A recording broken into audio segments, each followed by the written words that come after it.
Mutual fund एक जरिया है, okay.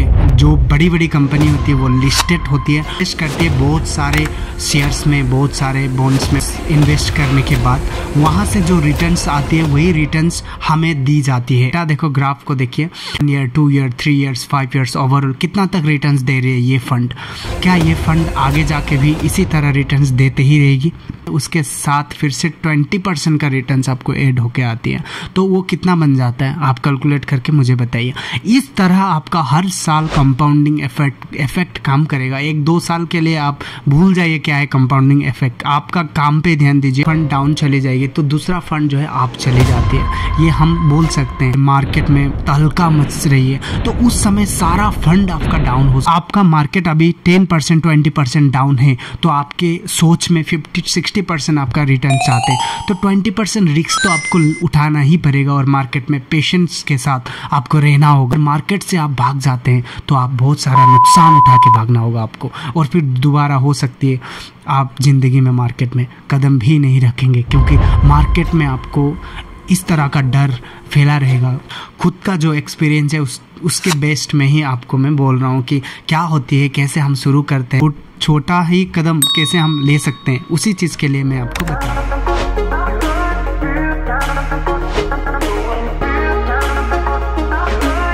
Hello everyone, this is me Sunil and आज का ये वीडियो बहुत ही इम्पोर्टेंट होने जा रही है, और इस वीडियो में मैं बात करूँगा आपसे म्यूचुअल फंड्स के रिगार्डिंग, ओके। क्यों हमें म्यूचुअल फंड पे इन्वेस्ट करनी चाहिए, क्या होती है म्यूचुअल फंड, और फिर हमें क्यों अपना जो फाइनेंशियल गोल सेट करनी चाहिए, और फिर अगर हम शॉर्ट टर्म, लॉन्ग टर्म और मिड टर्म के लिए इन्वेस्ट करते हैं तो हमें क्या बेनिफिट मिलेगी, कब तक हम फंड्स पे इन्वेस्टेड रहेंगे और कब हम विड्रॉ करेंगे, कब रिडीम करेंगे उस फंड को, कितने समय तक के लिए कौन सा फंड आपको सिलेक्ट करनी होगी, और फिर हमें क्यों इन्वेस्ट करना होगा, क्या है बेनिफिट इन्वेस्ट करने का, कैसे करें, कौन सा ऐप यूज़ करें, ब्रोकर ऐप, और फिर स्टार्ट कहाँ से करें, कोई हमें नहीं बताता है, ठीक है। अगर आप पूछेंगे किसी को, या तो फिर आप सर्च करेंगे यूट्यूब पे, या फिर आप सर्च करेंगे गूगल पे या चैट जीपीटी पे, तो हाउ टू स्टार्ट इन्वेस्टिंग करके सर्च करेंगे तो बहुत सारा लिस्ट आपको मिल जाएगा। लेकिन क्या आपको पता है कैसे इन्वेस्ट करना है, कैसे क्या करना है? मैं जस्ट सुनते आ रहा था कि म्यूचुअल फंड पे इन्वेस्ट करनी चाहिए, और फिर कुछ ब्रोकर ऐप, जेरोदा, ग्रो, या फिर बहुत सारा ऐप है, वो उनको यूज़ करके हमें इन्वेस्ट करनी चाहिए। एसआईपी करनी चाहिए हमें, या फिर हमें लमसम करनी चाहिए, या फिर हमें क्या करनी चाहिए? आज इस वीडियो में मैं आपको डिटेल बात करूँगा, ओके। फर्स्ट, नंबर 1 मैं ये बात करूँगा कि म्यूचुअल फंड होती क्या है। म्यूचुअल फंड एक जरिया है, ओके।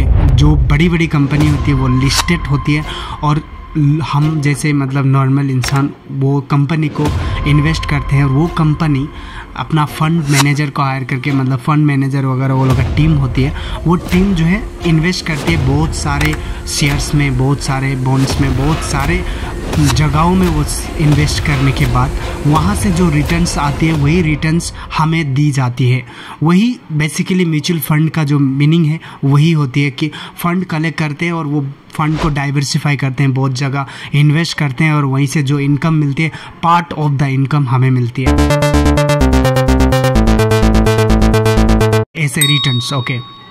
तो नंबर 1 ये हुआ म्यूचुअल फंड। और म्यूचुअल फंड अभी तो आपको बहुत सारा कंपनी मिल जाएगी लिस्टेड म्यूचुअल फंड, जैसे एसबीआई का हुआ, आदित्य बिरला हुआ, फिर ग्रो निफ्टी 250 करके है, आपको मोतीलाल से भी बहुत सारा कुछ मिल जाएगा। लेकिन जो भी इन्वेस्ट आप करना चाहते हैं वो तो आपको शुरुआत तो करनी है, राइट। जब तक आप शुरू नहीं करेंगे तब तक आपको कोई भी नॉलेज नहीं होगी इन्वेस्टमेंट का। देखो, मैं 2023 नवंबर दिसंबर से शुरू किया, मैंने 100 रुपीज़ से एसआईपी शुरू किया था आदित्य बिरला और समथिंग कुछ में। लेकिन वही चीज़ मैं देखा विद इन 2 to 3 डेज, जब मतलब ऑर्डर प्लेस हो गया था और फिर एग्जीक्यूट होने के बाद विद इन 2 to 3 डेज मैं देख पा रहा था कि 100 रुपीज़ बन के 107 रुपीज़ बन चुकी थी। तो मुझे उस दिन से ये लगा कि अगर 2-3 दिन में 100 रुपीज़ का 107 हो जाते हैं, 1% भी, मतलब इससे भी ज़्यादा मुझे रिटर्न्स आ रही है, तो क्यों ना मैं और भी ज़्यादा फंड्स में इन्वेस्टेड रहूँ बहुत लंबी समय के लिए, और फिर 100 रुपीज़ की जगह क्यों मैं 1000 रुपीज़ उस फंड में इन्वेस्ट करूँ। आज मेरा करीबन ज़्यादा नहीं कह सकता हूँ, पर यस लाइक 1.95 समथिंग मेरा पोर्टफोलियो में फंड्स का पैसा जमा हुआ है।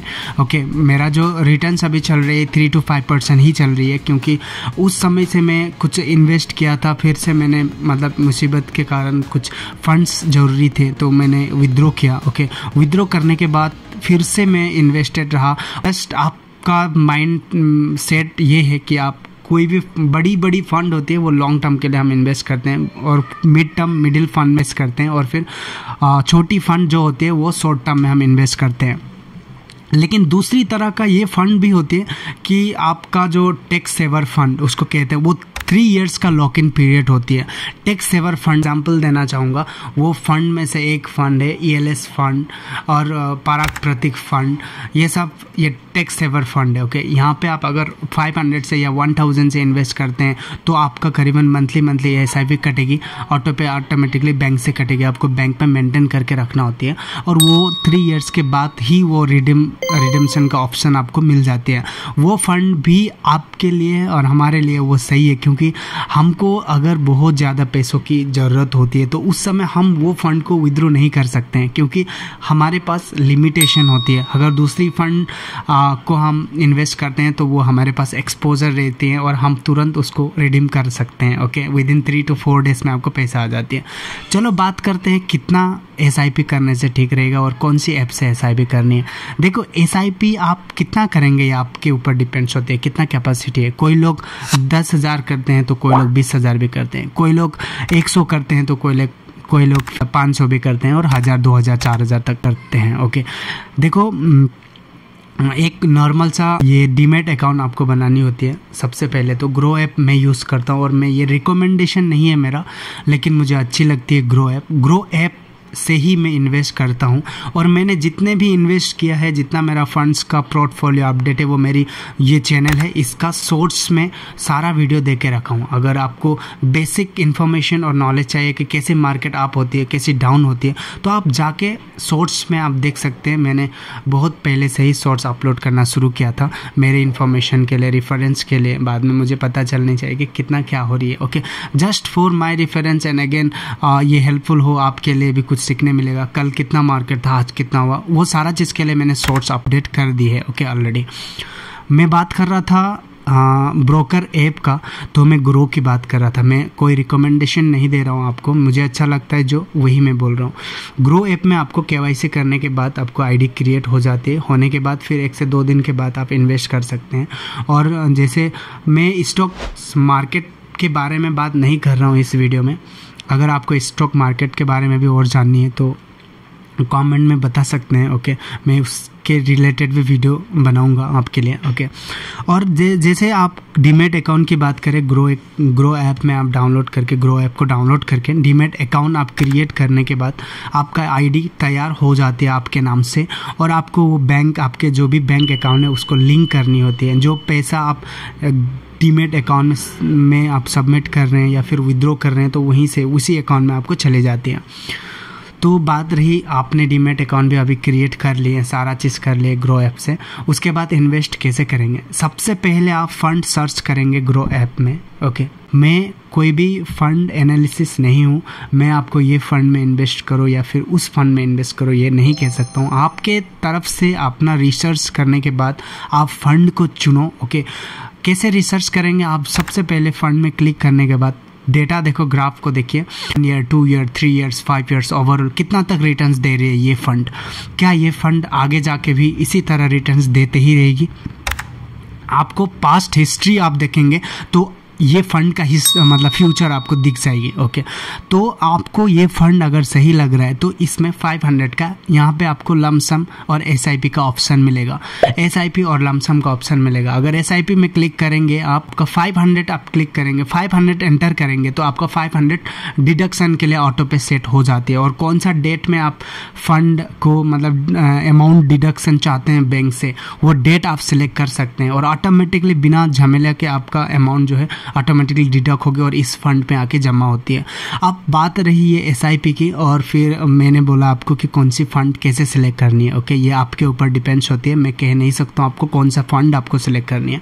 और दूसरी बात है ये लमसम की क्या होती है। अगर आपके पास 2000, 3000, 4000 पैसा अवेलेबल है अभी फ़िलहाल, और आप 2-3 मंथ के लिए या फिर 2-3 साल के लिए आप चाह रहे हैं इन्वेस्ट करने के लिए, तो अभी सिंपली आप 2000-3000 आपके पास है तो आप लमसम में क्लिक करेंगे, उसके बाद डायरेक्ट आपका बैंक रीडायरेक्ट होती है और वो पैसा जो है ट्रांसफ़र हो जाती है उस फंड में। और इसको अपडेट होने के लिए आपको 1 से 2 दिन या 4 दिन भी लग सकते हैं। ओके, तो ये रही बात आपका इन्वेस्टमेंट की, कौन सी फंड आपका इन्वेस्ट करनी चाहिए और फिर कैसे SIP आपको सेट करनी चाहिए। सारा चीज़ मैंने बताया, और फिर अभी बताऊंगा कि आपको फंड में आप कैसे डिसाइड करेंगे कि कितने साल के लिए आप फंड में इन्वेस्ट करेंगे पार्टिकुलर फंड में। ये आप कैसे डिसाइड करेंगे, ये आपको डिसाइड करनी होती है। कोई फंड का जो फिक्स टाइम नहीं रहती है कि इतना साल ही आपको इन्वेस्ट करनी चाहिए करके। ओके, अगर आप फंड में सोच रहे हैं अभी फ़िलहाल आप 1000 इन्वेस्ट करेंगे आप 10 साल के लिए, तो पार्टिकुलर 10 साल में जो रिटर्न्स बनती है वो आपका जमा होती है, और फिर कंपाउंडिंग इंटरेस्ट भी तो आपको मिलती है, राइट। हम ग्राफ के हिसाब से जाते हैं, मतलब डेटा के हिसाब से जाते हैं, तो सिंपल कैलकुलेशन मैं आपको दूंगा, आप मान के चलो आपके पास, मैं आपको कंपाउंडिंग इंटरेस्ट समझाऊंगा क्या होती है। देखो, कंपाउंडिंग इंटरेस्ट ये होती है जो आप इन्वेस्ट किए हैं इस साल में। अभी जैसे 2025 है, तो इस साल में आपने पूरी साल जनवरी से लेकर पूरी मंथ दिसंबर तक आप हो सकता है आपने 10,000 इन्वेस्ट किए हैं, और वो 10,000 आपका जो 10% रिटर्न्स दे रही है, तो 11,000 हो रही है, राइट।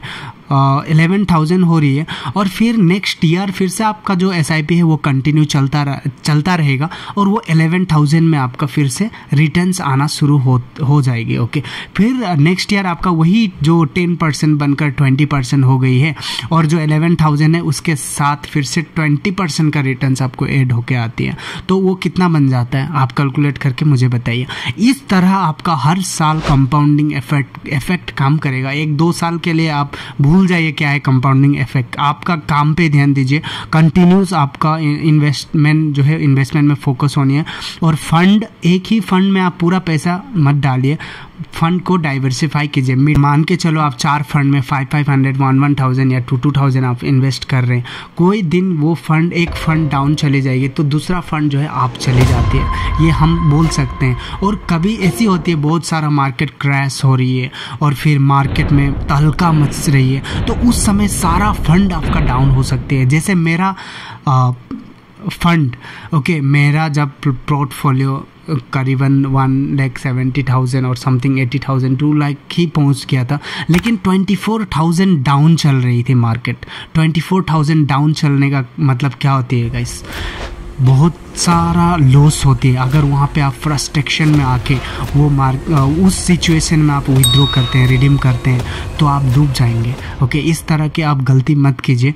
अगर मार्केट डाउन हो रही है, कितना % डाउन हो रही है ये सोचिए। ओके, कितने % आपका मार्केट डाउन हो रही है। हो सकती है कि आपका 10%, 20% मार्केट डाउन हो रही है, लेकिन आपका फोकस क्या है लॉन्ग टर्म के लिए, कितना % तक आप चाहते हैं उनसे रिटर्न्स आने के लिए, और कितना % आप चाहते हैं कंपाउंडिंग रिटर्न्स आपको आने के लिए, कितना साल तक आप इन्वेस्ट करना चाहते हैं, वो डिसाइड आप करेंगे। ओके, अगर आपका मार्केट अभी 10%, 20% डाउन है, तो आपके सोच में 50-60% आपका रिटर्न चाहते हैं, तो 20% रिस्क तो आपको उठाना ही पड़ेगा, और मार्केट में पेशेंस के साथ आपको रहना होगा। अगर मार्केट से आप भाग जाते हैं तो आप बहुत सारा नुकसान उठा के भागना होगा आपको, और फिर दोबारा हो सकती है आप ज़िंदगी में मार्केट में कदम भी नहीं रखेंगे, क्योंकि मार्केट में आपको इस तरह का डर फैला रहेगा कि ये सारा चीज़ फेक है, ये सारा चीज़ मुझे समझ नहीं आ रही। अगर इस तरह का माइंडसेट आपका होता है तो आप इन्वेस्ट मत कीजिए, आप छोड़ दीजिए, अपना काम करते रहिए, आप लॉन्ग टर्म गोल सेट करना ही भूल जाइए। ओके,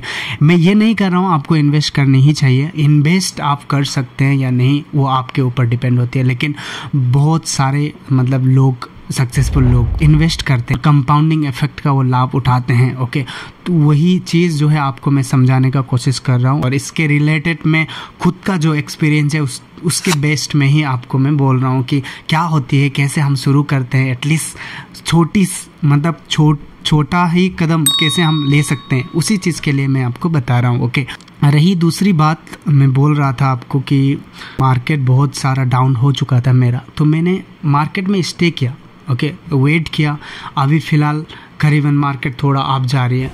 इसी तरह मार्केट कभी अप होती है, कभी डाउन होती है, आपको घबराने की कोई भी ज़रूरत नहीं है। ओके, अभी मैं जैसे बोल रहा था कि हम एक एग्ज़ाम्पल लेते हैं, एग्ज़ाम्पल के तौर पे हम कैलकुलेट करेंगे कितना क्या होती है। ओके, कैसे होती है म्यूचुअल फंड, कैसे काम करती है, वो कैलकुलेशन मैं आपको लेके चलूँगा स्क्रीन पे, आप देखिए। मंथली मैं रख देता हूँ करीबन 6000 का इन्वेस्टमेंट, 6,000 का इन्वेस्टमेंट आपका हो रहा है, तो आप एंटर कीजिए 20%, काफ़ी रहेगा राइट। देखो 20% तो हो सकती है 10 साल में, 20% में वही 66,000 इन्वेस्टेड कितना हुआ अमाउंट, और फिर रिटर्न्स आपको कितना मिल रही है। खुद बाय खुद म्यूचुअल फंड कैलकुलेटर में ही आपका जो फंड जो है कैलकुलेट हो जाएगा कि इतना इन्वेस्टेड आप कर चुके होंगे 10 साल में, और फिर इतना आपको रिटर्न्स मिलेगा। ओके, और फिर बाद में जाके वही फंड, वही सेम अमाउंट, सेम चीज़ आप 10 साल के बदले 11 साल 12 साल में मतलब सिलेक्ट करके फिर कैलकुलेट कीजिए। वहाँ पे आपको कंपाउंडिंग मतलब इंटरेस्ट का जो भी फंडा है वहाँ पे समझ में आ जाएगी। 10 साल तक आपने इन्वेस्ट किए हैं और आपको थोड़ा ही बहुत मतलब रिटर्न्स आपको मिलेगी। 11 साल में आप तक इन्वेस्ट करेंगे, उससे बहुत ज़्यादा 12, 13, 14, 15, 20 साल तक अगर करेंगे ना, तो लगभग तिरबल, चौबल, पचबल हो जाएगी, मतलब बोल नहीं सकते हैं, इतना ज़्यादा जो है कंपाउंडिंग का काम होती है गाइस। ओके, होप कि आपको वीडियो समझ आ रही हो और आप देख रहे हैं अच्छी तरह से वीडियो को। ओके, मैं म्यूचुअल फंड का बेसिक जो टॉपिक था वही बात कर रहा हूँ मैं, और फिर आपको क्या समझ में आए, आप क्या म्यूचुअल फंड में इन्वेस्ट कर रहे हैं, या फिर मतलब बीच में ही छोड़ के आप चले गए, या फिर इन्वेस्टेड है कुछ फंड में और थोड़ा बहुत आपका 10-20 हज़ार का या फिर 1-2 लाख का पोर्टफोलियो है, या फिर आप ज़्यादा बड़े इन्वेस्टर हो और मार्केट के बारे में बहुत सारा नॉलेज है आपको, तो प्लीज़ आप कमेंट में कुछ ना कुछ इन्फॉर्मेशन दे के चले जाइए, क्योंकि आप अगर कुछ लिखते हैं कमेंट में, तो कमेंट जो पढ़ते हैं वो भी, उनको भी थोड़ा सा मतलब नॉलेज मिलती है कैसे क्या होती है। हमें मार्केट में पेशेंस, कितना तक पेशेंस चाहिए मार्केट में, और फिर आपका कितना साल में कितना रिटर्न्स आ चुके। तो मैं ये वीडियो को यहीं पे एंड करना चाहूँगा। ओके, और फिर आपको वीडियो पे बने रहने के लिए बहुत बहुत धन्यवाद। अगर चैनल पे आप नए हो तो प्लीज़ सब्सक्राइब कर देना और लाइक कर देना इस वीडियो को। Thank you so much for watching this video guys, thank you.